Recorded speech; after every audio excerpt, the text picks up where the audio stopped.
السلام علیکم ورحمۃ اللہ وبرکاتہ۔ دوستو، دودھ بھی دیتی تھی، شہد بھی دیتی تھی۔ تو آج آپ کو سناتے ہیں ایسی بکری کا واقعہ جس کے اندر یہ دو چیزیں پائی جاتی تھیں۔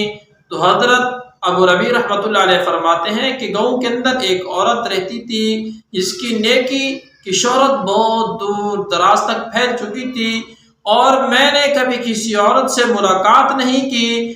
اس کی شہرت سن کر میرے دل نے یہ کہا کہ ایسی عورت کے پاس جانا۔ عورت جس کا نام فضہ تھا، تو میں اس گاؤں کے اندر پہنچا۔ تو پہنچ کر لوگوں سے اس عورت کے احوال پوچھے تو لوگ کہنے لگے کہ اس کے ہاں ایک بکری ہے جس کے تھنوں سے دودھ بھی آتا ہے اور شہد بھی آتا ہے۔ پہلے دودھ دیتی ہے، پھر شہد دیتی ہے۔ اور میں نے جب یہ بات سنی تو میں اور زیادہ حیران ہو گیا، اور میرے دل کے اندر یہ زیادہ خواہش ہوئی کہ جلد از جلد اس کے پاس جانا چاہیے۔ اور میں نے بازار سے ایک آبخورا ایک برتن خریدا، صاف شفاف برتن لے کر اس کے پاس گیا۔ وہ عورت کہنے لگی کہ یہ سامنے بکری کھڑی ہے۔ تو حضرت ابو ربیع فرماتے ہیں کہ میں نے اس بکری کا دودھ نکالا، دودھ کے ساتھ شہد بھی دیا، تو میں نے وہ دودھ پی لیا۔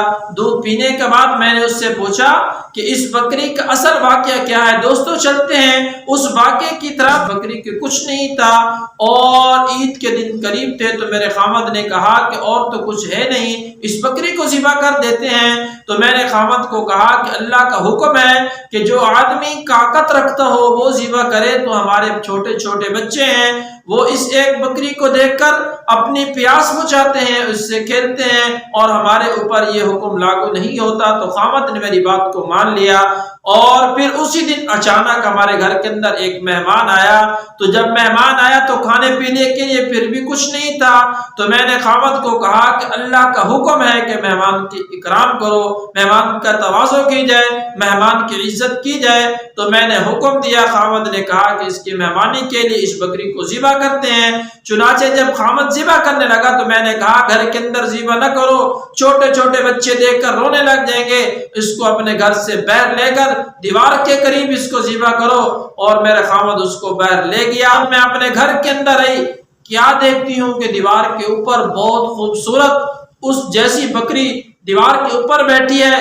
اور جب میں نے اس کو دیکھا تو وہ ہمارے صحن کے اندر داخل ہو گئی، اور جب صحن کے اندر داخل ہوئی تو میں نے اس کو پکڑا اور خامد کے پاس گئی اور کہا کہ شاید آپ سے وہ بکری چھڑا تو نہیں گئی۔ اور دیکھا کہ وہ تو بکری کی کھال اتار رہا ہے، گوشت بنا رہا ہے۔ میں نے اس کے سامنے یہ قصہ بیان کیا تو وہ کہنے لگا کہ اللہ تعالیٰ نے ہمیں اس کا بدلہ عطا کیا ہو، اس کے بدلے کی وجہ سے یہ بکری مجھے مل گئی ہو۔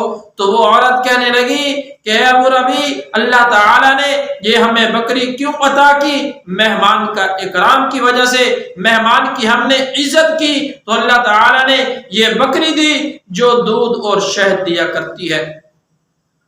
تو وہ عورت جو نیک صالح تھی وہ کہنے لگی اے میرے بچوں، اس بکری کا اگر ہم دودھ پیتے رہیں گے اور اگر جب تک ہمارے دل صاف ہوں گے تو یہ میٹھا دودھ دیتی رہے گی۔ جب ہمارے دلوں کے اندر زنگ ہوگی، ہمارے دل گناہوں سے آلودہ ہو جائیں گے، تو پھر اس بکری کا دودھ کڑوا ہو جائے گا۔